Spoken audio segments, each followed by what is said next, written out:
আমার প্রাক্তন মারা যাওয়ার 1 সপ্তাহ পেরোলো না, অথচ তোমরা দিব্যি ইমোশনাল ব্ল্যাকমেল করে কেন আমার গাঢ় অন্য একজনকে চাপিয়ে দিলে মা? নিজেদের খুশিটাই শুধু দেখলে, আমারটা দেখলে না। আচমকা ছেলের প্রশ্ন শুনে ঘাবড়ে গেলেন দিলারা বেগম। নতুন বউয়ের কাছে যাওয়ার আগে ছেলেকে মাঝপথে রুখে কটা ভালো মন্দ পরামর্শ দিতে চেয়েছিলেন, কিন্তু ছেলে যে হঠাৎ এহেন কথাবার্তা বলবে তার মাথায় ছিল না। তিনি জানেন ভুলটা তারই, তবুও ছেলেকে বোঝানোর জন্য আমতা আমতা করে কিছু বলতে যাবেন। এমন সময় পুনরায় স্বপ্নিল ভুলে ওঠে, তোমাদের কথা তাও বাদ দিলাম, কিন্তু ওই মেয়েটা, সেই বা কী করে সব জেনে শুনে এরকম একজনের সাথে সংসার করতে রাজি হয়ে গেল, যে কখনোই তাকে ভালোবাসতে পারবে না? বাবা, এখন এসব কথা থাক না, মাত্র বিয়ে হয়েছে তোর, কেউ শুনলে কি মনে করবে বল? তাছাড়াও বউয়ের সামনে এগুলো বলিস না। বেচারি যে কিছুই কথাটা পুরোপুরি শেষ করতে পারলেন না দিলারা বেগম। তার আগে স্বপ্নিলের কাজিনরা এসে হইচই করে নিয়ে গেল তাকে। নতুন বউ যে তার ছেলে বা তার অতীতের ব্যাপারে কিছুই জানে না, এই কথাটা ছেলেকে বলার সুযোগ মিলল না তার। একই সাথে মনে চেপে এলো ভয়, যদি তার ছেলে এখন বউয়ের সাথে খারাপ আচরণ করে তবে তিনি কি করবেন? মেয়েটা স্বপ্নিলের বাবার বন্ধুর কন্যা, তাকে ভালো রাখার কথা দিয়ে তো ঠিকই নিয়ে এসেছেন তার পরিবারের কাছ থেকে, এখন সব পরিকল্পনা বেচতে যাবে না তো? মনে ঢুকে গেল ভয়, তবু একটি দীর্ঘশ্বাস ফেলে এক বুক সমান আশা নিয়ে সৃষ্টিকর্তার কাছে নিজের ছেলে ও ছেলে বউ এবং সাংসারিক জীবনে সুখ কামনা করলেন তিনি। বাসর ঘরে বসে আছে রাহিতা, দুরু দুরু বুকে কয়েক ঘন্টা আগে কবুল বলে নিজের হওয়া মানুষটার অপেক্ষায় লাজুক বরণে অপেক্ষারত সে। রুমের বাহিরে কথাবার্তা শুনে স্বপ্নিল এসে গেছে বুঝতে বাকি হলো না। কাজিনদের থেকে মুক্তি পেয়ে এক প্রকার নিজভাবে কক্ষে প্রবেশ করলো স্বপ্নিল। রুমে ঢুকেই বিছানার মাঝখানে মাথায় আঁচল দিয়ে বসে থাকা নিজের নববধূকে দেখে বুকের মাঝে চিনচিনে ব্যথা পুনরায় জাগ্রত হলো তার। না সে পারছে না এই দমবন্ধ অবস্থা থেকে মুক্তি পেতে, না সে পারছে এই বিয়েকে মেনে নিতে। এদিকে স্বপ্নিলকে কোনো কথা না বলে এভাবে চলে যেতে দেখে কিঞ্চিত অবাকই হলো রাহিতা। মাথার আঁচল ফেলে সেভাবেই অপেক্ষা করতে লাগলো স্বপ্নিলের। আপনার কি শরীর খারাপ লাগছে? ফ্রেশ হয়ে আসা মাত্রই রাহিতার মুখে এই প্রশ্ন শুনে থেমে গেল স্বপ্নিল। সামান্য চমকেও গেল, প্রকাশ করলো না বাহির থেকে। উত্তর না দিয়ে চুপচাপ বিছানায় গিয়ে শুয়ে পড়তেই পুনরায় কানে এলো চিন্তিত রাহিতার নম্র কণ্ঠস্বর। শুনছেন? কথা বলছেন না কেন? আপনার কি খুব বেশি খারাপ লাগছে? খানিকটা চিন্তা নিয়েই প্রশ্ন করছিল মেয়েটা, কিন্তু গতবারের ন্যায় এবারও তার আশায় গুড়ে বালি দিয়ে চুপচাপ উপর পাশ ফিরে বালিশে মুখ গুজে পড়ে রইল স্বপ্নিল। এবার চিন্তা বাদ দিয়ে রাহিতা প্রচণ্ড বিস্মিত হলো। বলা বাহুল্য, সে যে এমন ঠান্ডা প্রত্যাখ্যান মোটেও আশা করেনি সদ্য বিবাহিত স্বামীর থেকে। তবে কি স্বপ্নিল এ বিয়েতে খুশি নয়? সে কি তাকে পছন্দ করে না? এমন হাজারো প্রশ্নেই নিমিষে প্রশ্নবিদ্ধ হলো হৃদয়। কিন্তু এমন হলে স্বপ্নিল বা তার পরিবারের কেউ একদিনও তাদের বলল না কেন? স্বপ্নিলের পরিবার তো নিজ থেকেই প্রস্তাব দিয়েছিল তার জন্য। যেখানে দু পরিবারের মধ্যে এত ভালো সম্পর্ক, সেখানে ছেলে রাজি না থাকলে তো এমনি এমনি আর এত দূর এগোনো তো সব কিছু, তাই না? এসব ভেবেই নিজের মনকে সান্ত্বনা দিল রাহিতা। অতঃপর বেশ ধীরে সুস্থে ঝুঁকে গেল বিছানার বাঁ পাশে, যেখানে চোখ বন্ধ করে গুটিসুটি মেরে শুয়ে আছে স্বপ্নিল। আস্তে করে ওর কপালে হাত রাখতে ওর কোমল হাতের স্পর্শ আচমকা খুলে গেল স্বপ্নিলের চোখ জোড়া। সেই ঈষৎ রক্তিম চোখ জোড়া যেন অনেক কিছু বলতে চাইছে রাহিতাকে। মুহূর্তে এক অজানা ভয়ে ডুব গিলে সে। অতঃপর কিছু বুঝে ওঠার আগে এক জটকায় তার হাত সরিয়ে দেয় স্বপ্নিল। বহু কষ্টে নিজেকে আটকে রাখা এতক্ষণে ছাপা ক্ষোভ যেন সমহিমায় সামনে আসে। নিজেকে নিয়ন্ত্রণ না করে ক্রোধান্বিত স্বরে চেঁচিয়ে ওঠে, আর কত বেহায়া হবে তুমি? দেখেছো আমি কথা বলতে চাইছি না তোমার সাথে, অ্যাভয়েড করছি তোমায়, এত কিছুর পরেও তুমি আবারও আমার গায়ে হাত দিচ্ছ। কি চাই তোমার? স্ত্রীর অধিকার নিতে চাও নাকি? আমার টাকা দেখে বিয়ে করে নিজের স্বার্থ হাসিল হয়নি? হঠাৎ এমন প্রশ্নের লজ্জা অপমানে হতভম্ব হয়ে রাহিতা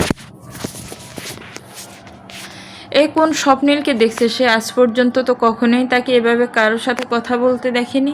হ্যাঁ, ওদের পরিবার স্বপ্নিলদের চেয়ে সামান্য কম সচ্ছল, কিন্তু তবু আজ পর্যন্ত কখনোই ওর সাথে বা ওর পরিবারের কারোর সাথে দেখা হলে কোনোরূপ করেনি ছেলেটা, সবসময় হাসি মুখে ভালো আচরণই করেছে। এখন হঠাৎ করে বিয়ের পর চেনা স্বপ্নের অচেনা পরিবর্তন দেখে কষ্টে বিস্ময়ে রাহিতার অক্ষিদয় কোটর হতে বের হয়ে আসতে চাচ্ছে, যেন হৃৎপিণ্ড দুমড়ে মুচড়ে যেতে চাইছে কষ্টে। নিজেকে সামলে কোনো মতে কম্পিত কণ্ঠে সে উত্তর দিল, আপনি এভাবে কথা বলছেন কেন? কি করেছি আমি? আপনি কি এই বিয়েতে রাজি ছিলেন না?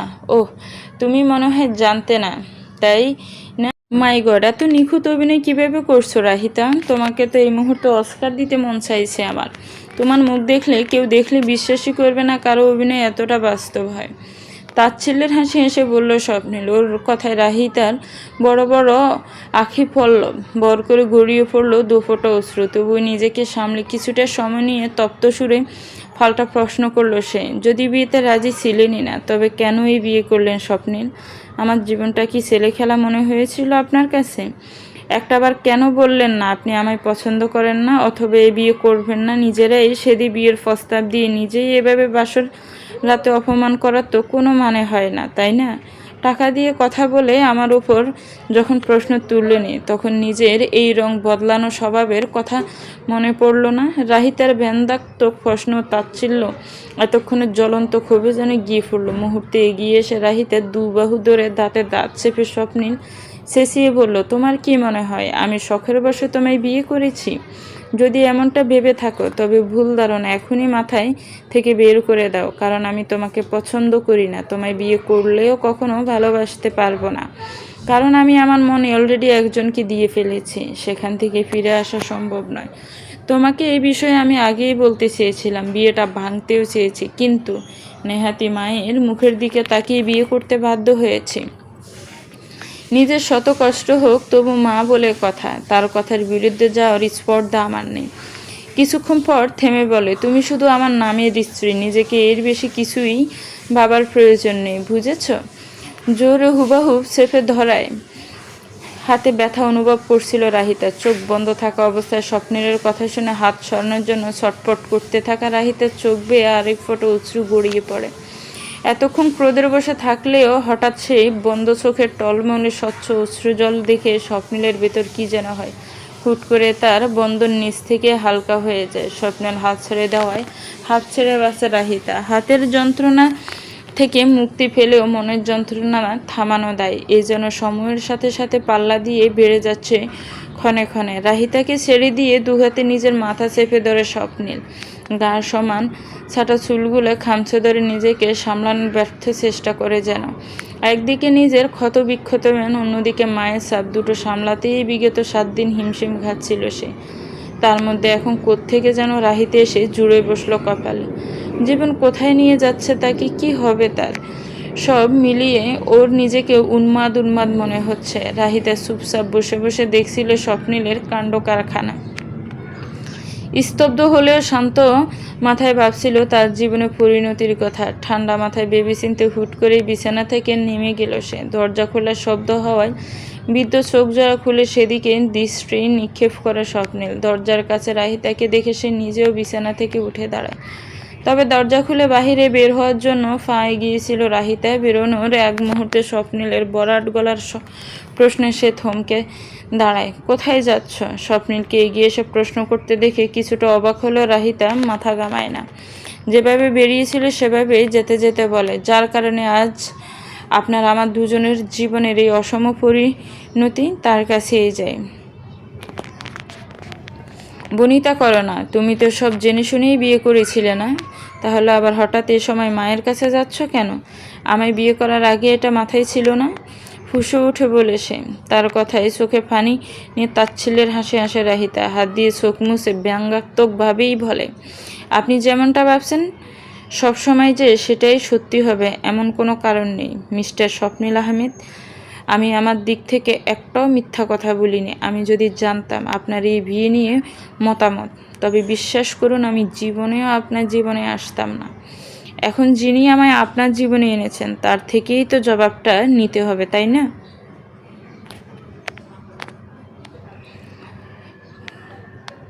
কথাগুলো বলে শাশুড়ির রুমের উদ্দেশ্যে অগ্রসর হলো রাহিতা। পেছনে ফেলে গেল এক বিস্মিত স্বপ্নীলকে। মেয়েটার কথা শুনে ও সাহস দেখে মনে মনে বেশ চমকে গেল স্বপ্নীল। কীভাবে বুক ভরা সাহস নিয়ে দিব্যি তার মায়ের কাছে চলে যাচ্ছে, ব্যাপারটা বেশ ভাবালো তাকে। আনমনে প্রশ্ন হলো, রাহিতা কি তবে সত্যিই বলছিল? তার মানে ও কি তার অতীতের ব্যাপারে আসলেই কিছুই জানতো না? এ কেমন দোয়াশার মধ্যে ফেসে গেল সে। সহসা শাশুড়ির রুমের সামনে এসে দাঁড়িয়ে আছে রাহিতা। দরজা স্বাভাবিকভাবেই ভেতর থেকে বন্ধ করা। বিয়েবাড়ির চঞ্চল পরিবেশে এখন রাতের আধারে নিস্তব্ধতায় ঘেরা। এমতো অবস্থায় কিছুটা বিচলিত হলো মেয়েটা। এতক্ষণ আবেগের বশে স্বপ্নীলকে কথা শুনিয়ে এত দূর চলে এলো ঠিকই, কিন্তু এ সময় শাশুড়িকে ডেকে তার কাছামুখ ব্যাঘাত ঘটাতে মন সায় দিল না তার। এদিকে একই সাথে মাথায় এলো, কেউ যদি তাকে নববধূ বেশে এই সময় স্বপ্নের রুম ব্যতীত এখানে দেখে, তবে বিষয়টা মোটেও ঠিকভাবে নিবে না। আর যাই হোক, নিজেদের সম্পর্কের মারফেজ বাহিরের মানুষদের দেখানোর মানসিকতা নেই তার মধ্যে। তাই মনের মধ্যে হাজারো প্রশ্নের ঘূর্ণিঝড় হলেও সব কিছু বিবেচনা করে ধৈর্য ধারণ করা বেছে নিল সে। কয়েক কদম পিছিয়ে এসে স্বপ্নিলের রুমের দিকে পা বাড়াতে চোখে পড়ল তড়িৎ বেগে সরে যাওয়া স্বপ্নিলকে। কিন্তু চুপি চুপি স্বপ্নিল কেন ওর পিছিয়ে পিছিয়ে এসেছিল বোধগম্য হলো না রাহিতার। রুমে ঢুকে দরজা লাগিয়ে পেছন ফিরতে এই বিছানায় বসে থাকা স্বপ্নিলের সাথে চোখে চোখ মিলে যায় তার। সে চোখে চোখ রেখে স্বপ্নিল ব্যঙ্গাত্মক স্বরে প্রশ্ন ছুড়ে, তো কি কথা হলো মায়ের সাথে? ওর কণ্ঠ শুনে ও কথার ধরন দেখে রাগে গা জ্বলে উঠল রাহিতার। বাপখানা এমন করছে যেন এতক্ষণ এখানেই বসে থেকে তার জন্য অপেক্ষা করছিল। ক্ষিপ্ত রাহিতা দাঁতে দাঁত চেপে বলল, কেন? আপনি ঠিকমতো দেখতে পাননি বুঝি? আমার ফিসে এত দূর গিয়েও কি লাভ হলো যদি কিছু হয়েছে জানতেই না পারেন? ধরা পড়ে যাওয়ায় এতক্ষণের কৌতুকপূর্ণ ব্যঙ্গ মুখভঙ্গি বদলে যায় স্বপ্নের। মেয়েটা তার মানে দেখেছে ওকে, আবার সেটা নিয়ে খোঁটাও দিচ্ছে। এতে দেখা যায় ভালোই ফাজিল। মনে মনে এসব ভাবলেও কিছু বলতে গিয়ে শেষমেশ থেমে যায় স্বপ্নের। বলা বাহুল্য, সারাদিন অনেক দখল গিয়েছে শারীরিক মানসিক উভয় দিক দিয়ে। তাই এখন শর্ত তর্ক করে এনার্জি নষ্ট করার মানে হয় না, অন্তত এই ফাজিল মেয়েটার সাথে তো নয়।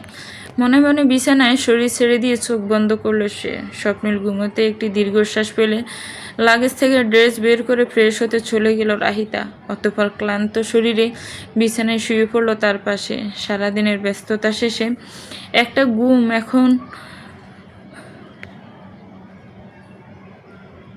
এখন মন দুটোরই বড্ড প্রয়োজন। সকালবেলা দরজায় কড়া নাড়ার আওয়াজে ঘুম ভাঙে রাহিতার। ঘুমু ঘুমু চোখ জোড়া মেলে ঘড়ির দিক তাকাতেও হুঁশ আসে। সকাল প্রায় 9টা বাজছে। নতুন বউ প্রথম দিনেই এত বেলা করে ঘুমাবে তা নিশ্চয়ই ভালো দেখায় না। পাশে তাকিয়ে দেখে স্বপ্নিল নেই। মনে মনে কষ্ট পেল রাহিতা। লোকটা নিজে উঠে চলে গেছে সকালবেলা, অথচ ওকে ডাকার প্রয়োজন মনে করলো না একটা বারও।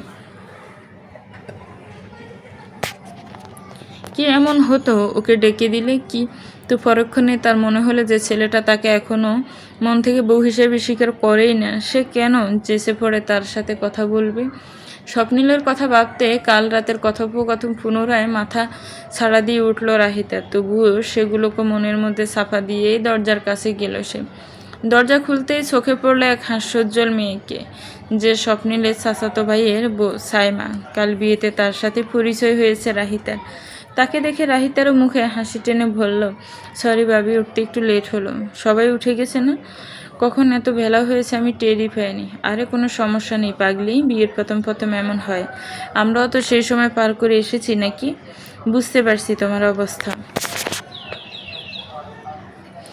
সাইমার রসিকতাপূর্ণ কথায় হাসবে না লজ্জা পাবে ঠিক বুঝে উঠতে পারল না রাহিতা। মনে মনে শুধু বলল, যদি তোমাদের মতো আমার বিয়েটা একটা স্বাভাবিক বিয়ে হতো তাহলে হয়তো তোমার কথা ঠিক হতো ভাবে, কিন্তু আমার বর যে আমায় মন থেকে চায় না, চাপে পড়ে বিয়েটা করেছে।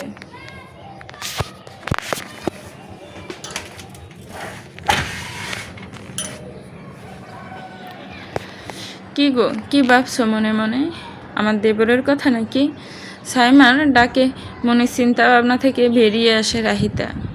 বিনিময়ে নম্র সুরে বলো, ভাবছিলাম আমি কি এখন কি পরবো, শাড়ি তো পরতে পারি না আমি, সব সময় মাই পরিয়ে দিত। তুমি কি আমায় হেল্প করবে ভাবি? কেন নয়, অবশ্যই হেল্প করবে, এই জন্যই তো এখানে, নয়তো কি আর এমনি এমনি এসেছি। তুমি গোসল করে এসো, আমি শাড়ি পরিয়ে রেডি করে দিচ্ছি। তোমার শাশুড়ি মাই পাঠিয়ে দিলেন আমায় তার একমাত্র পুত্রবধূকে জাগিয়ে রেডি করে নিচে নিয়ে যেতে বললেন। জানো, শাশি তোমায় ভীষণ ভালোবাসে। রাহি, তুমি অনেক লাকি, সবার শাশুড়ি এমন হয় না। সাইমাল বাহির থেকে হতে ভিতরে ভিতরে কিছুটা তাচ্ছিল্যের হাসি হাসলো রাহিতে। সে নিজেও জানে দিলারা বেগম তাকে ভালোবাসেন, কিন্তু তবুও তিনি স্বার্থপরের মতো তাকে পুরো সত্যটা না জানিয়ে এমন একটি সিদ্ধান্ত কীভাবে নিলেন তা বেশ ভাবাচ্ছে তাকে। যে করেই হোক আজ ওনার সাথে কথা বলতেই হবে, তার শুনতেই হবে সব কিছু, নয়তো সারা জীবন এভাবে সমঝোতা করে কিভাবে চলবে সে স্বপ্নের সাথে। নিজের ওসব ভাবনার মাঝেও একটা জিনিস নজর এড়ালো না রাহিতার। তাহলে এতক্ষণ হাসি মুখে সব কথা বললেও শেষের কথাটা কিছুটা দুঃখের সাথেই বলল সাইমা। তার মুখাভঙ্গি দেখে কপালে বাজ পড়ল রাহিতার। কিছু জিজ্ঞেস করবে তার আগেই তাকে ঠেলেঠুলে অসময়ে পাঠিয়ে দিল সাইমা। কোনো কিছু বলার সুযোগই আর ফেল না সে। মেরুন রঙের জামদানি পরে আয়নায় তাকে নিজেকে দেখছে রাহিতা। সাইমা তাকে শাড়ি পরিয়ে শাশুড়ির ডাকে নিচে চলে গেছে দ্রুত পায়ে। উজ্জ্বল ত্বকে মেরুন রং বেশ মানিয়েছে তার গায়ে। গোসল করে আসা ভেজা চুল আয়নার সামনে শাড়ি পরিহিত রাহিতাকে সদ্য ফুটে ওঠা গোলাপের ন্যায় দেখাচ্ছে। আয়না থেকে নজর সরিয়ে রুম থেকে বের হয় এমন সময় সেখানে প্রবেশ করে স্বপ্নিল। আস্তে ধীরে হেঁটে আসে রাহিতা খেয়াল করে কাল রাতের তুলনায় কিছুটা অন্যরকম দেখাচ্ছে তাকে। চোখ মুখে জানি স্পষ্ট লালচে ভাব। কৌতূহলী চোখে সেদিক চেয়ে কিছু বলবে তার আগে তাকে এক প্রকার ইগনোর করে রুম পেরিয়ে বারান্দায় চলে যায় স্বপ্নিল। এক পলক দেখেও না ওর দিকে। এত ভেতরে ভেতরে খানিকটা অভিনয়মান জমলেও বাইর হতে তা প্রকাশ না করে রুম থেকে বের হচ্ছিল সে। হঠাৎ কি মনে করে বারান্দায় যেতেই চোখে পড়ল হাতে সিগারেট ধরে রাখা স্বপ্নিলকে। এক দৃষ্টিতে আকাশের দিকে সে বিষণ্ণ মনে ধোঁয়া উড়াচ্ছে। এই উজ্জ্বল রোদেলা সকালেও তার চোখে মুখে স্পষ্ট আদা। স্বপ্নের এমন চেহারা দেখে খারাপ লাগার পাশাপাশি সামান্য অপরাধবোধ হলো রাহিতার। একটু কি সময় দেওয়া যেত না ছেলেটাকে? কেন এত তাড়াতাড়ি সব কিছু করতে হলো? প্রত্যেকটা মানুষেরই সময়ের সাথে সব কিছু মানিয়ে নেওয়ার একটা ব্যাপার থাকে, যেটা স্বপ্নিল পায়নি। এসব ভেবেই সেখান হতে প্রস্থান করছিল রাহিতা। এমন সময় কানে এলো স্বপ্নিলের শান্ত কণ্ঠস্বর। চোরের মতো পেছনে দাঁড়িয়ে না থেকে কিছু বলার থাকলে সামনে এসে বলো। চমকে উঠে পেছন ফিরল রাহিতা। না, এখনও স্বপ্নিল আগেকার মতোই রেলিংয়ের সাথে হেলান দিয়ে ঠাই দাঁড়িয়ে। পেছনে করে দেখেনি অবধি তাকে। তবু কীভাবে বুঝল বিস্ময়কে সাথে নিয়ে খানিকটা এগিয়ে শেষে প্রশ্ন করল, আপনি কোথায় গিয়েছিলেন সকাল সকাল? উত্তরের আশায় অপেক্ষা করা রাহিতাকে হতাশ করে চুপ রইল স্বপ্নে। বিষয়টা উপেক্ষা করে রাহিতা পুনরায় প্রশ্ন করল, আপনি সিগারেট কেন খাচ্ছেন? আপনি না আগে এসব খেতেন না? একদম বউয়ের মতো আচরণ করবে না। কেন করব না? বিয়ে করার সময় এটা মাথায় ছিল না যে ঘরে বউ নিয়ে আসছেন?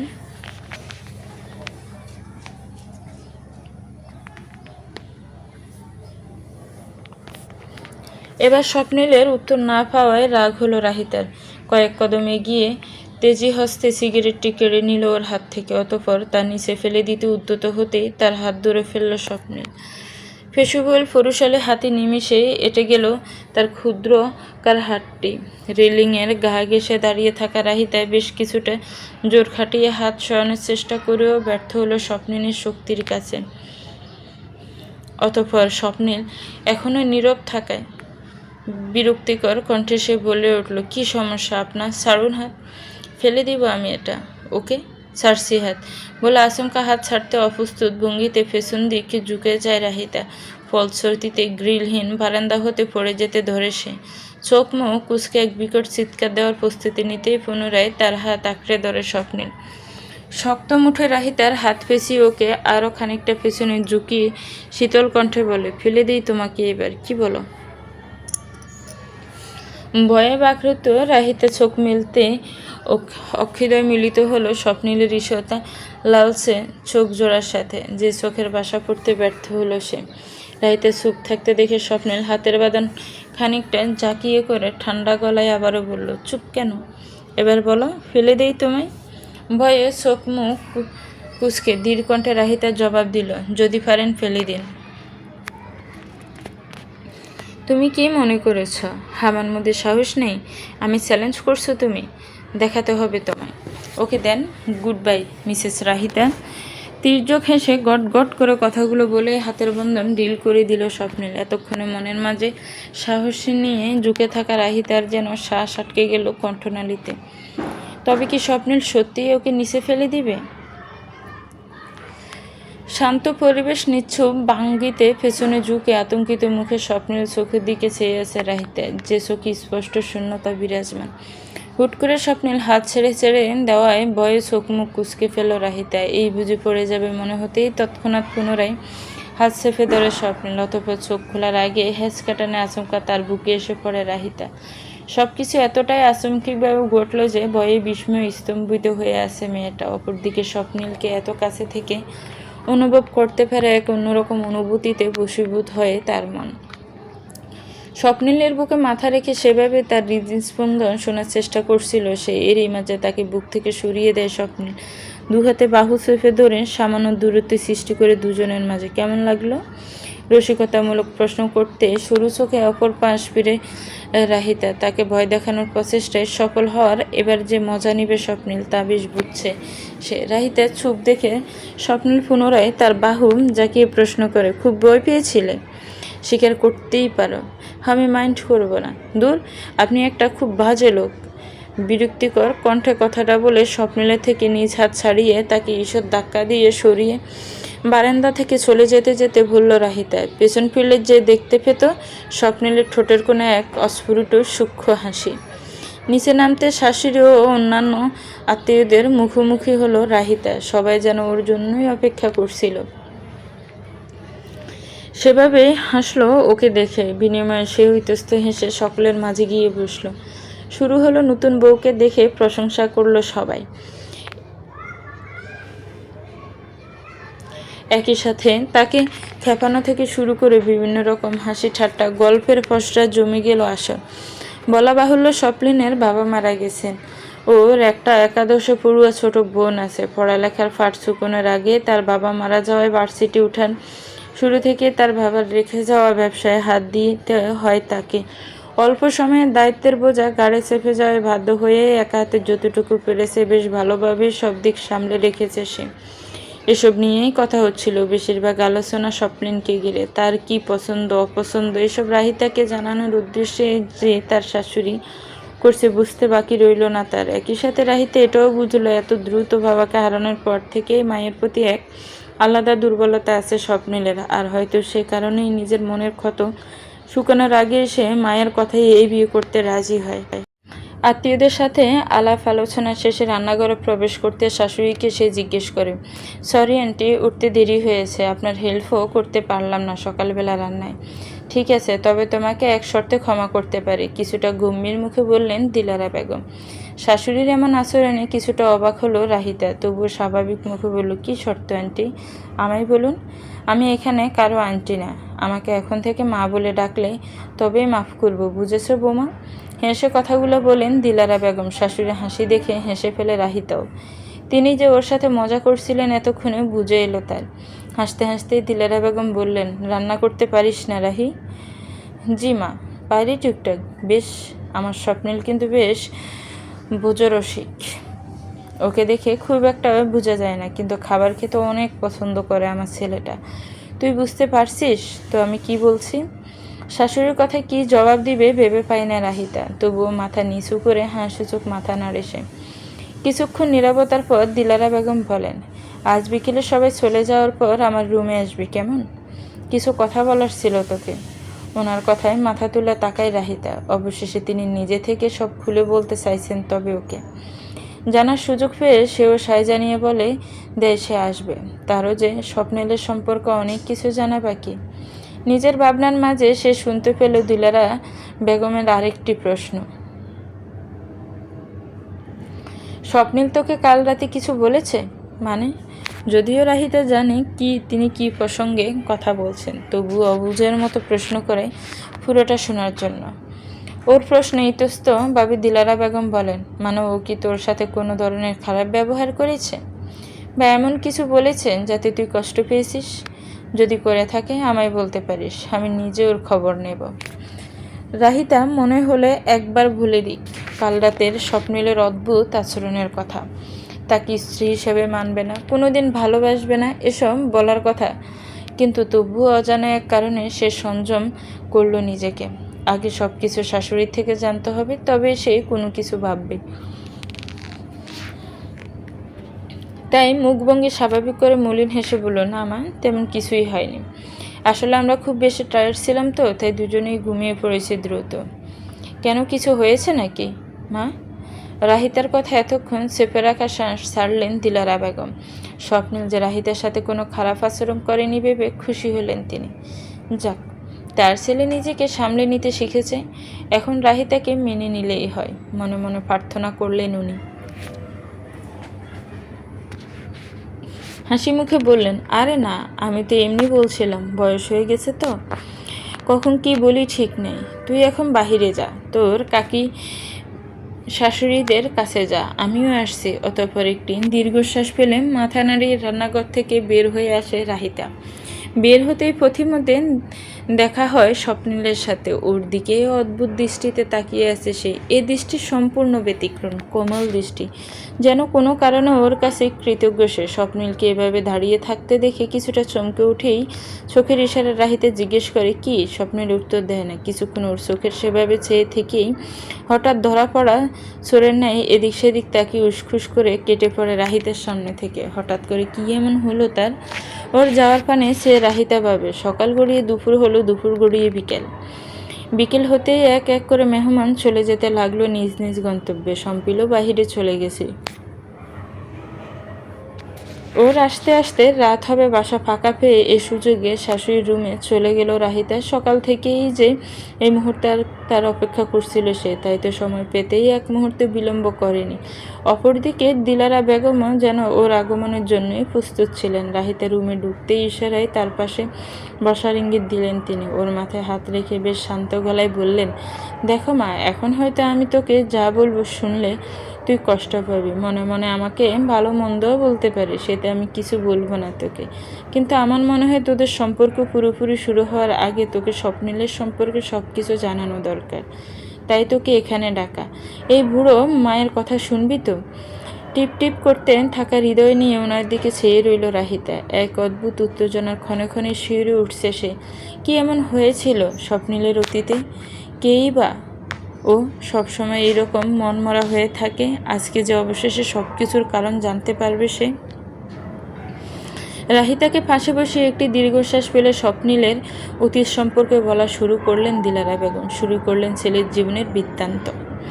তোর হয়তো এখন এগুলো শুনতে খারাপ লাগবে, কিন্তু সত্যিটা অস্বীকার করার উপায় নেই এই মুহূর্তে আমার কাছে, তাই বলতে হচ্ছে।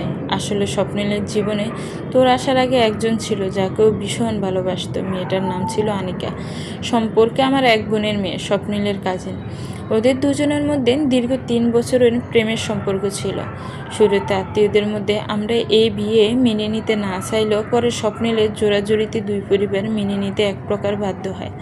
পাগল ছিল আমার ছেলেটা ওর জন্য। হানিকে এত তাড়াতাড়ি বিয়ে করতে চাইছিল না, কিন্তু পরে স্বপ্নিলের জিদের কাছে হার মানে সে। এই মাসেই ওদের বিয়ে হওয়ার কথা ছিল, এবং সেটাও শুধু স্বপ্নিলের ইচ্ছায়। কিন্তু এরই মাঝে হুট করে কি যেন হয়ে গেল। চোখের পলকে সব উলটপালট হয়ে যায়।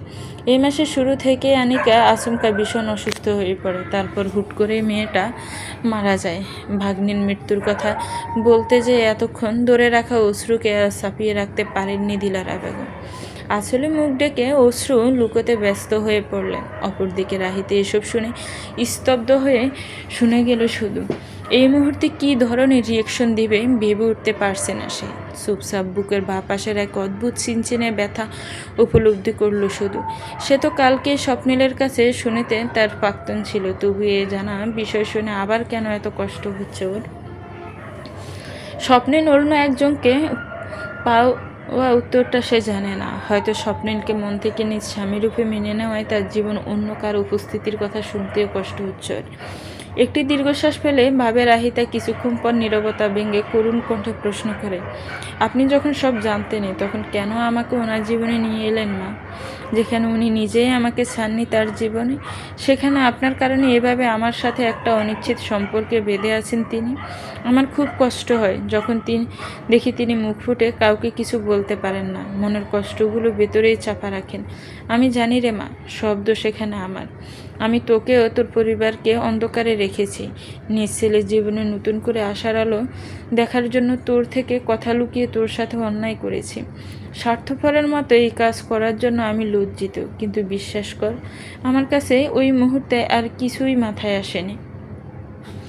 কিছুটা থেমে আবার বললেন, তুই জানিস আনিকা মারা যাওয়ার পর স্বপ্নিল কতটা ভেঙে পড়েছিল? বাবা মরা ছেলেটা আমার কোনো দিন নিজের কোনো দায়িত্ব অবহেলা করেনি। সবসময় আমারও নিজের বোনের দিকে তাকিয়ে হাসি মুখে সব দায়িত্বের বোঝা ঘাড়ে নিতে প্রস্তুত ছিল সে। এই প্রথম আমি স্বপ্নিলকে এতটা ডিপ্রেশনে দেখি। শুরুর দিকে তেমন খেয়াল না করলেও একদিন লক্ষ্য করে সে খামখেয়ালে ব্লেড দিয়ে হাত কাটার চেষ্টা করছে। এই দৃশ্য দেখে আমার মাথা ঘুরে ওঠে। এরপর চুপিসারে আমাদের পরিচিত এক সাইকিয়াট্রিস্টের সাথে এ ব্যাপারে কথা বলি। তখন তিনি বলেছিলেন যে হয়তো এর দাগ কাটার স্বপ্নিল মেনে নিতে পারেনি ও প্রচণ্ড ডিপ্রেশনে পড়ে হিতাহিত জ্ঞান হারিয়ে ফেলেছে, তাই এমন কিছু করতে যাচ্ছিল। তখন ডক্টর নিজেই আমাকে পরামর্শ দেন ওকে সময় দিতে এবং সম্ভব হলে ওর জীবনে কাউকে নিয়ে আসতে, যাতে সে পুরনো ক্ষত ভুলে নতুন করে ভালোবাসাকে আঁকড়ে ধরে পুনরায় বাঁচতে শিখে। তাই বলে আপনি ওনাকে কোনো সময় না দিয়েই না এভাবে হুট করে বিয়ের সিদ্ধান্ত নিয়ে নিলেন মা? জানেন, আমার শুরু থেকে সন্দেহ হচ্ছিল যখন আপনি বিয়ের ব্যাপারে এত তাড়াহুড়ো করেন, কিন্তু আমার বাবা মা খুব বিশ্বাস করেছিল আপনার উপর। বাবা আমার শ্বশুরের খুব বিশ্বস্ত বন্ধু ছিলেন কি না, তাই তো বাবাও বেশ সাগ্রহে রাজি হয়ে যান এই বিয়েতে। কিন্তু আফসোস, দিন শেষে আমার সন্দেহটাই সত্যি প্রমাণিত হলো। উনি আমায় মন থেকে বউ হিসেবে মানেন না, হয়তো কোনোদিন মানবে কি না আমি জানিও না। গলা ধরা কথাগুলো বলতে যেয়ে কেঁদে ফেলে রাহিতা। ভীষণ কষ্ট হচ্ছে তার আজ, খুব জ্বালাপোড়া করছে মনে। সে ভেবেছিল শুধু নাটক সিনেমায় এরকম হয়, কিন্তু এটা তো বাস্তব। তার নিজের জীবনেও যে এরকম কিছু হবে তা যে কল্পনাতীত ছিল তার কাছে। হুট করে সব কিছু জেনে নিজেকে সামলানো যেন দুষ্কর হয়ে যাচ্ছে তার পক্ষে। রাহিতা কাঁদতে দেখে এতক্ষণের অনুতাপ যেন মুহূর্তেই বেড়ে গেল দিলারা বেগমের। কাছে গিয়ে দু হাতে চোখের পানি মুছে দিয়ে রাহিতার হাত দুটো নিজের হাতে নিয়ে বললেন, কষ্ট হচ্ছে না খুব? আমি জানি তোর খারাপ লাগবে, এই ভয়ে এই কদিন তোকে কিছু বলিনি। আমি নিজেও স্বপ্নিলকে সময় দিতে চেয়েছিলাম রে মা, কিন্তু ওই যে পরিস্থিতি, সেটা নিজের হাতে থাকে না সব সময়। তোদের বিয়ের দিনই বিয়ে হওয়ার কথা ছিল স্বপ্নিল ও আনিকার। আমি জানতাম ওই দিন স্বপ্নিল একা থাকলে নিশ্চয়ই আরও কিছু পাগলামি করতো, তাই তো উপায় না পেয়ে তার সপ্তাহখানেক আগে তোদের বাড়ি গিয়ে সব কিছু বলে ফাঁকা করে আসি। তোর বাবা চেয়েছিল বিয়ের আগে স্বপ্নিল তুই একজন আরেকজনের সাথে আগে কথা বল, কিন্তু আমি ইচ্ছে করেও ব্যস্ত বাহানা দিয়ে বিয়ে পর্যন্ত বিষয়টাকে গড়াই। আমাকে তোর এই মুহূর্তে খুব স্বার্থপর মনে হচ্ছে না রাহি? হয়তো আমার জায়গায় থাকলে বুঝতে নিজের ছেলেকে প্রতিনিয়ত দুঃখে দুঃখে মরতে দেখার কষ্ট কীরূপ।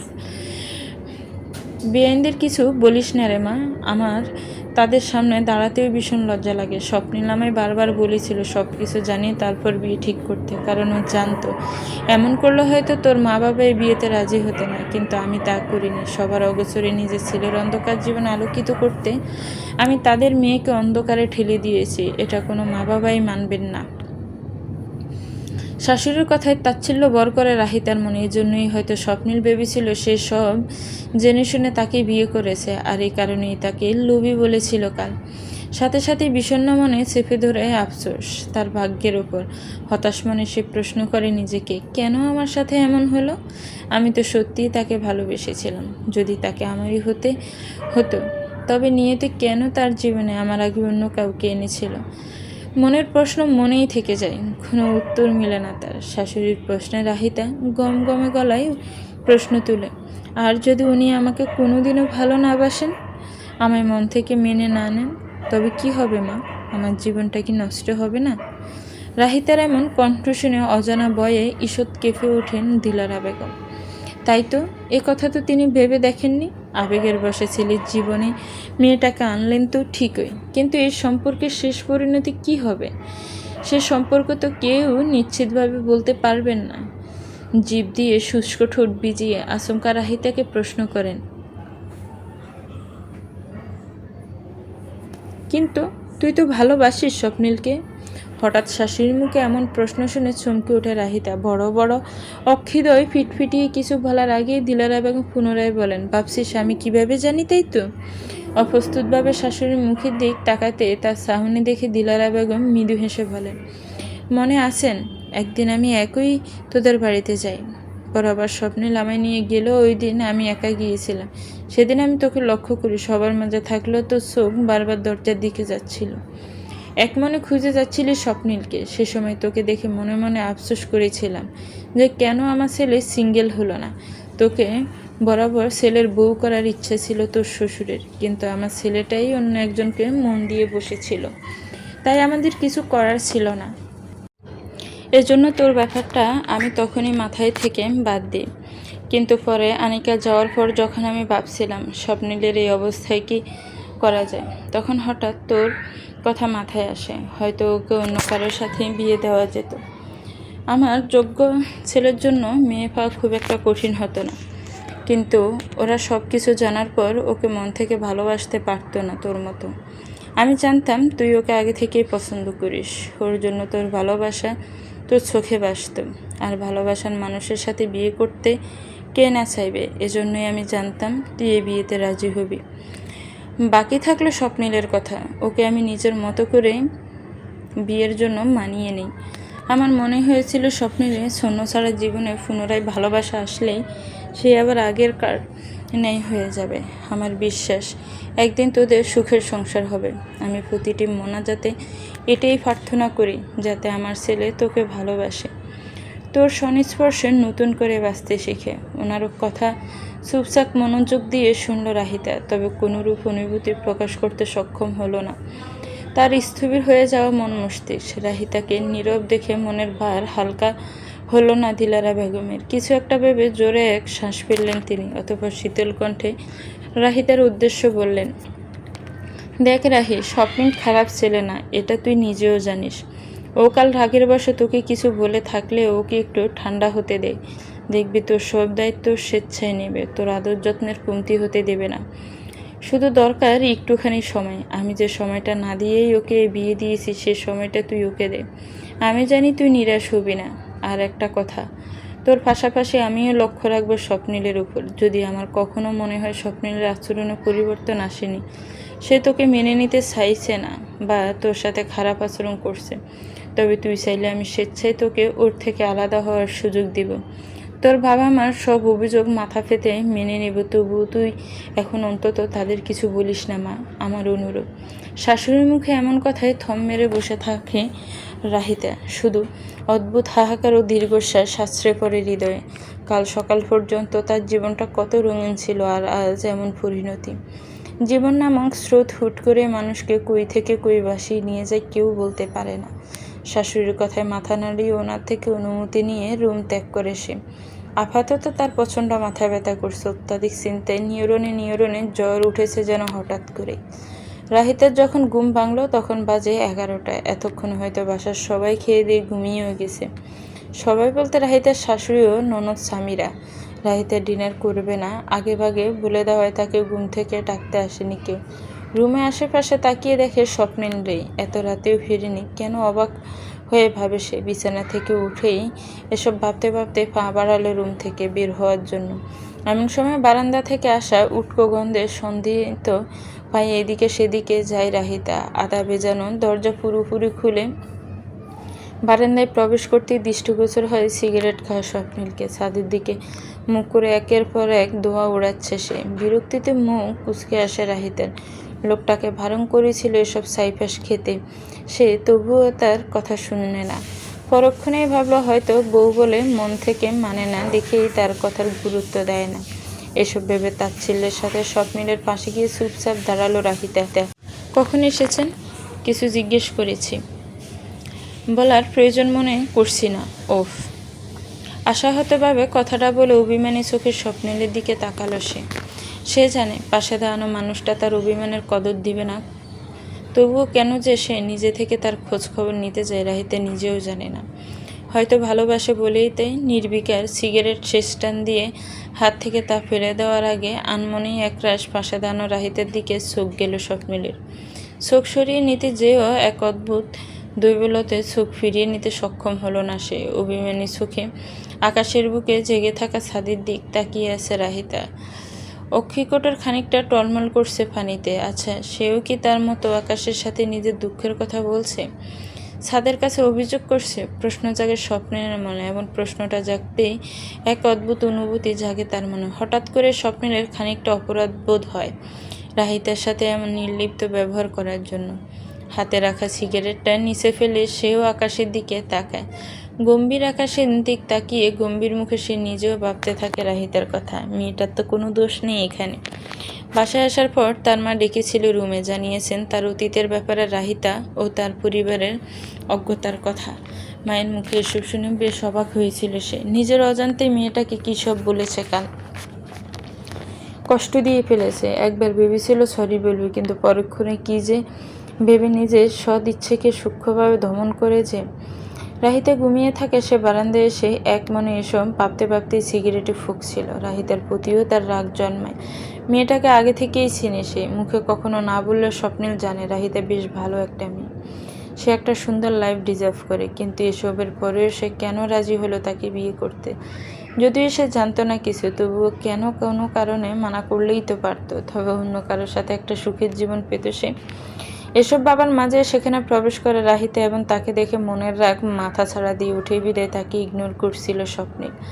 কিন্তু এই যে এখন তার পাশে ছাদের আলো নিচে অশ্রুসিক্ত চোখে আকাশের দিকে তাকিয়ে থাকা মেয়েটা এক অদ্ভুত বন্ধনে টানছে তাকে। স্বপ্নিলের হঠাৎ মন চাইছে তো তার চোখের পানি মুছে দিতে, শক্ত গলায় বলতে, এখন কাঁদছো কেন এভাবে? কেন আমায় বিয়ে করে নিজের জীবনকে কষ্টে ঠেলে দিলে? আমার সাথে তোমাকেও কষ্ট পেতে হবে ভাবলেই মনের ভার আরও গভীর হয়ে যায় আমার।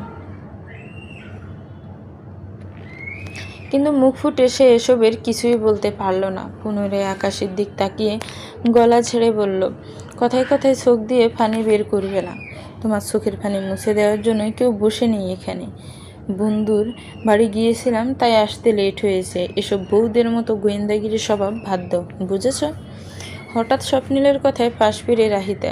মুহূর্তে চোখাচোখি হয় স্বপ্নিলের, যে আপাত দৃষ্টিতে তার দিকেই তাকিয়েছিল। রাহিতা তাকাতে অপ্রস্তুতভাবে চোখ সরিয়ে নেয় স্বপ্নিল। কেন যেন এই মেয়ের চোখের দিক বেশিক্ষণ তাকিয়ে থাকতে পারে না সে। কি আছে এই দুটো চোখে যে তার রাগী সত্তাকে অদ্ভুতভাবে কোমল করে তোলে? পরের দিন সকাল। স্বপ্নিল অফিস যাওয়ার জন্য রেডি হচ্ছে। যদিও আজ তার ছুটি ছিল, কিন্তু আজকাল বাসায় থাকলে তার দম বন্ধ লাগে। তাই কোনো বাহানা দিয়ে বাসা থেকে বেরোনোর কথা ভাবছিল সে। রেডি হওয়া শেষ করেই আয়নায় এক পলক নিজের দিকে তাকালো স্বপ্নিল। তার মতো স্বাস্থ্য সচেতন ছেলেটার মাঝে বিগত কদিনে বেশ পরিবর্তন এসেছে। হৃষ্টপুষ্ট শরীর যত্নে অভাবে বেশ কিছুটা শুকিয়ে গেছে। বহুদিন দাড়ি না কাটায় সেগুলোও বেড়ে গেছে বেশ।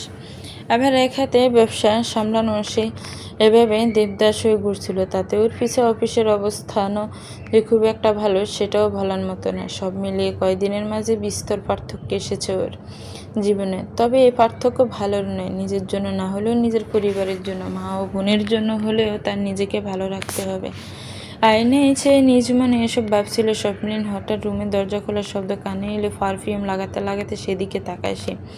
নীল রঙের শাড়ি পরে হন্ততন্ত ভঙ্গি মায়ের রুমে প্রবেশ করে রাহিতা। সাইড টেবিল থেকে এক হাতে ফোনি অপর হাতে কপালের সামনে চলে আসা অবাধ্য চুল সরিয়ে নেয়। এলোমেলো কেশগুলো খোপায় নিবদ্ধ। আচ্ছা, মেয়েটা কি জানি এই মুহূর্তে তাকে দেখতে কতটা বউ বউ লাগছে? বউ শব্দটা মাথায় আসতে টনক নড়া স্বপ্নিলের। সে তো ভুলেই গেছিল তার একটা বউও আছে। রাহিতাকে দেখিয়ে নিজেদের বিয়ের কথা পুনরায় মনে আসে। একই সাথে অজানা বিষাদে ছেয়ে যায় মন। তার জন্মদাত্রী তার অজান্তে এমন এক কাজ করে ফেলেছে যা অদ্ভুত দ্বিধাদ্বন্দ্বে ফেলেছে তাকে। না সে পারছে মেয়েটাকে দোষারোপ করে তাকে বউ হিসেবে অস্বীকার করতে, আর না পারছে এত তাড়াতাড়ি অতীতের তিক্ত স্মৃতি বলে রাহিতাকে মেনে নিতে। এজন্য বিশাল উভয় সংকট। স্বপ্নিলের চিন্তার মাঝেই রাহিতা প্রশ্ন করো, কোথাও যাচ্ছেন আপনি? ছোট্ট করে জবাব দেয় স্বপ্নিল, তবু পুরোপুরি প্রশ্ন উত্তর দেয় না।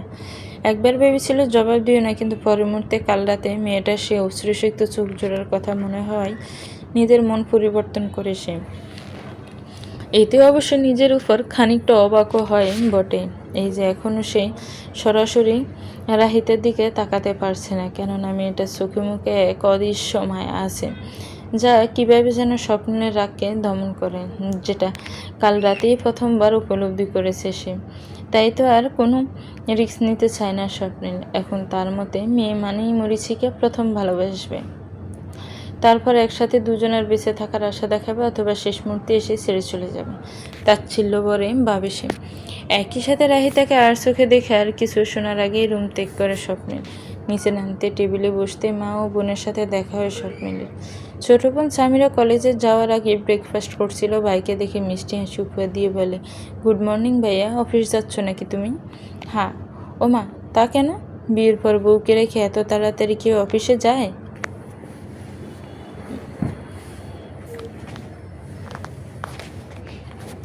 মাত্রই গলা ভিজানোর জন্য পানি মুখে নিয়েছিল স্বপ্নিল। বোনের এহেন কথায় পানি যেন গলায় আটকে গেল তার। সামান্য বিষম খেলো সে সময় নিচে নামলো রাহিতা, নিজেও চেয়ারে বসার আগে স্বপ্নিলকে কাশতে দেখে আস্তে করে উঠে যেয়ে ওর পিঠে হাত বুলিয়ে দেয়। স্বপ্নিল শান্ত হতেই তাকে ছেড়ে দীর পায়ে ওর পাশে চেয়ারে বসে পড়ে সে। আর চোখে সব কিছু পর্যবেক্ষণ করেন দিলারা বেগম। রাহিতা তার কথার মর্যাদা রাখছে, স্বপ্নিলের যত্ন নিচ্ছে, বিষয়টা হৃদয় ছুঁয়ে যায় তার। মেয়েটার প্রতি অসীম ভালোবাসায় ভরে ওঠে মন। এদিকে নিজেকে সামলিয়ে বোনের দিকে চোখ পাকিয়ে তীক্ষ্ণ কণ্ঠে স্বপ্নিল বলে ওঠে, তোকে এসব কথা কে শিখিয়েছে? কলেজে উঠতে না উঠতেই দেখি পেকে গেছিস, বড় ভাই হই আমি তোর, বেয়াদব। ভাইয়ের থেকে দমক খেয়ে বয়ার মুখ দিয়ে কথা বের হয় না সামিরার। আর কোনো কথা না বলে চুপচাপ মাথা নিচু করে খেয়ে যায় সে। তার ভাই আগে এরকম ছিল না, ইদানিং একটু বেশি রাগ দেখায়। সব ওই আনিকার দোষ। ওর যাওয়ার পর থেকেই তার ভাই এমন বাজে পরিবর্তন। মনে মনে এসব ভেবে ক্ষান্ত হয় সামিরা, তবু নতুন ভাবির প্রতি তার ভালোবাসার জন্মে। রাহিতাকে আগে থেকেই ভালো লাগতো তার। ওদের বাসায় গেলে দুজনে বান্ধবীর মতো গল্প করতো। আর সে কিনে এভাবে তার ভাইয়ের বউ হয়ে যাবে তা কখনো স্বপ্নেও ভাবেনি সামিরা। তাই রাহিতাকে নিজের ভাবি হিসাবে বেজায় খুশি সে। পরিশেষ বেশ কিছুটা নীরব হতে হঠাৎ দিলারা বেগম বলে ওঠেন, আজ কেন অফিস যাচ্ছিস তুই? বলছিলাম না এ কয়েকদিন অফিস না যেতে? এভাবে বললেই তো আর হয় না মা। আমার অবর্তমানে সব কিছু কীভাবে চলছে, কর্মচারীরা ঠিকভাবে কাজ করছি কি না, তা জানা আমার কর্তব্য। নিজে গিয়ে সব কিছু দেখে না আসা পর্যন্ত আমি শান্তি পাবো না, তাই বাধা দিও না আমায়। আমি জানি বাবা তোর যাওয়া জরুরি, তাই মানা করছি না তোকে। শুধু এজন্যই বলছিলাম যে বেআইনরা ফোন দিয়েছিল আমায় সকালে, দুপুরে দাওয়াত দিয়েছেন তাদের বাসায়। আমাদের সাথে তুই নতুন জামাই হিসেবে তো তোকেও যেতে হবে। সব বুঝেছি মা, কিন্তু আমার যেতে ইচ্ছে করছে না, কারণটা তুমিও জানো। আলগোছো কথাগুলো বলে ফোঁস করে এক দীর্ঘশ্বাস ছাড়ল স্বপ্নে। ভালো লাগছে না তার কোনো কিছু। এরই মাঝে সামিরা ব্রেকফাস্ট শেষ করে হাত ধোয়ার জন্য উঠে যেতে ওর মা বলে ওঠেন, দেখ বাবা, আমি জানি তোর হয়তো এখন কিছুটা অস্বস্তি লাগবে ওখানে যেতে, কিন্তু তোর মনে রাখতে হবে তুই এখন বিবাহিত। আমি তোকে যেভাবেই রাজি করাই না কেন, তুই কিন্তু নিজ মুখের সজ্ঞানে রাহিকে কবুল বলে নিজের বউ হিসেবে স্বীকার করেছিস। তাই মেয়েটা এখন তোর দায়িত্ব। একই সাথে ওর বাড়ির প্রতিও তোর কিছু দায়িত্ব আছে না বাবা? মায়ের কথায় একবার ফাঁস ফিরে রাহিতার দিকে তাকালো স্বপ্নিল। সেও একইভাবে ওর মায়ের দিকে তাকিয়ে।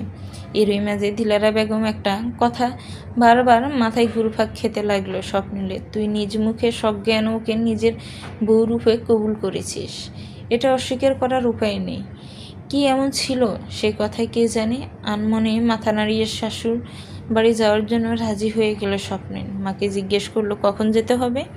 দুপুরে, একটু আগেই যাবনি না হয়, খাওয়ার সময় গেলে কেমন দেখায়। তুই অফিস যে দ্রুত পারিস তাড়াতাড়ি চলে আসিস কেমন? আচ্ছা মা, আসি তাহলে। রাহিতা সব কিছু চেয়ে চেয়ে দেখলো শুধু। যদিও সে এখানেই বসেছিল, তবুও কি ওকে একবার বলে চলে যাওয়া যেত না? নাকি স্বপ্নে লোকে ভুলে যাওয়ার প্রয়োজনটুকুও মনে করলো না? রাহিতার মুখ দেখে শাশুড়ি যেন সব বুঝে গেলেন। চেয়ার থেকে উঠে ওর কাছে এসে মাথায় হাত রেখে বললেন, মন খারাপ? তোকে বলে যায়নি দেখে? বিনিময়ে ব্যথিত নয়নে মেয়েটা নিরুত্তর ছেয়ে রইল শুধু। দিলারা বেগম আশ্বাস দিয়ে বললেন, আজ তোকে বলে যায়নি দেখে মন খারাপ করছিস, এরপর একদিন দেখবি তোকে না বলে কোথাও যেতেই পারছে না স্বপ্নিল। আমি জানি সেই দিন আসবে, খুব শীঘ্রই আসবে। তুই শুধু একটু ধৈর্য ধর, হতাশ হোস না। ওর মাঝে পরিবর্তনের বীজ রোপণ হয়ে গেছে। তুই শুধু একটু একটু করে তোর ভালোবাসার পানি দে। এরপর স্বপ্নিলের ভালোবাসার ফল শীঘ্রই ভোগ করবি তুই। তার কথায় রাহিতে কি বলবে ভেবে ফেলো না। এখন মিথ্যে আশ্বাস বাসা বাঁধতে চায় না মনে। সব কিছু কেমন যেন দাঁড় সারা লাগছে তার কাছে। তবুও কিছু বলতে যাবে, এরই মাঝে স্বামীরা আসে সেখানে। তাদের দুজনকে দেখে একগাল হেসে বলে, একা একা কি গল্প হচ্ছে শাশুড়ি বৌমা? আমাকে একটু বলো কেউ। তোর না কলেজের সময় পার হয়ে যাচ্ছে? স্বপ্নিল বাইরে অপেক্ষা করছে, তোকে ড্রপ করে দেবে, জলদি যা। ওকে তাড়া দিয়ে বলে উঠলেন দিলারা বেগম দ্রুত পায়ে। দরজায় যেতে যেতে স্বামীর আওয়াজ, ভালো কথা মনে করে দিয়েছ মা। তোমার ছেলের যে মেজাজ হয়েছে আজকাল, দেখা যাচ্ছে এখন না গেলে আমি রেখেই চলে যাবে ভাই। স্বামীরা চলে যেতেই মুখ খুলে রাহিতা কণ্ঠ স্বাভাবিক করে শাশুড়িকে বলে, রুমে যাই মা। আম্মু ফোন দিয়েছিল একটু আগে, রুমে যাওয়ার আগে কেটে যাওয়ায় ধরতে পারিনি। আমি কল ব্যাক করে কথা বলবো এখন। হ্যাঁ অবশ্যই রাহি, জলদি যা। আর বেআইনকে বলে দিস তার জামাইও যাচ্ছে আমাদের সাথে। ওনার কথায় মাথা নেড়ে রুমের উদ্দেশ্যে প্রস্থান করে রাহিতা। দিন আরম্ভের ব্যস্ততায় সবাই চলে যায় যে যার কাজে।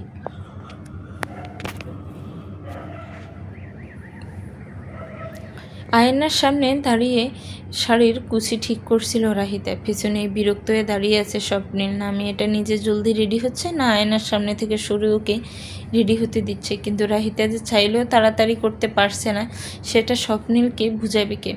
জামদানির নতুন শাড়ি হওয়ায় কুচির অংশ এলোমেলো হয়ে যাচ্ছে বারবার।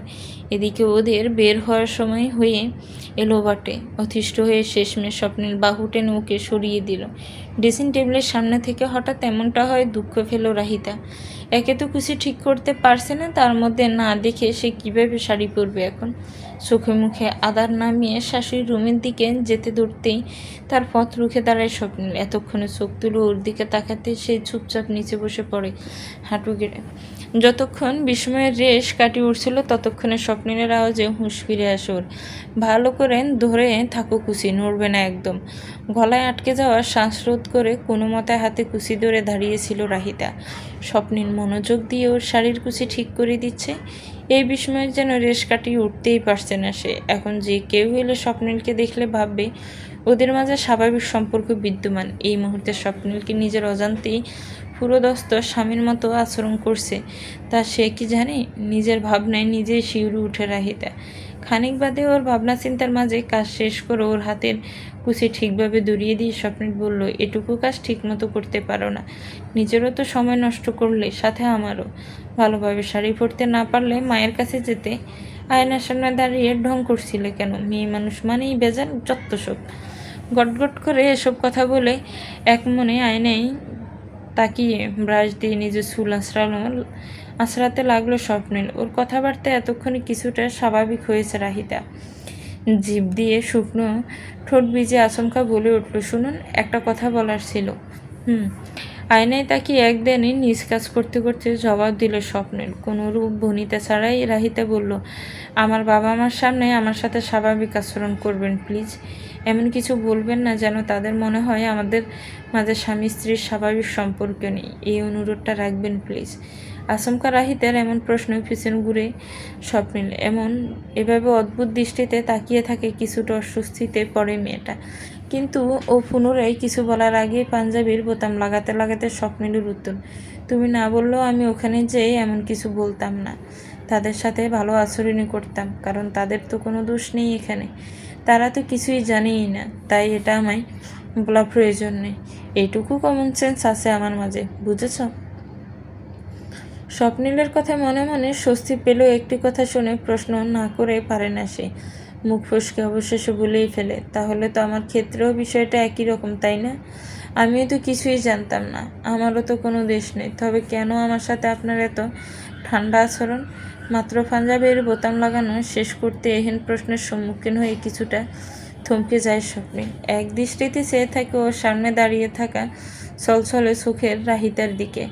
এ চোখের বাসা অস্পষ্ট, যেন অনেক কিছুর জবাব চাইছে স্বপ্নিলের কাছে, নিজের অধিকার চাইছে তার থেকে। কিছুক্ষণ সে মায়াবী চোখে তাকিয়েই পলক সরিয়ে নেয় স্বপ্নিল। এ কেমন যন্ত্রণায় পড়ল সে। তো ভিউয়ার্স, এটা গল্পটার প্রথম পর্ব। গল্পটা কেমন লেগেছে একটি কমেন্টস করে জানাবেন। গল্পটা ভালো লাগলে একটি লাইক করবেন, গল্পটাকে শেয়ার করবেন, আর আমার চ্যানেলটাকে প্লিজ সাবস্ক্রাইব করবেন। যারা অলরেডি সাবস্ক্রাইব করে রেখেছেন তাদেরকে অনেক অনেক ধন্যবাদ। ভালো থাকবেন, সুস্থ থাকবেন, আমার চ্যানেলের সাথেই থাকবেন। আল্লাহ হাফিজ, আসসালামু আলাইকুম।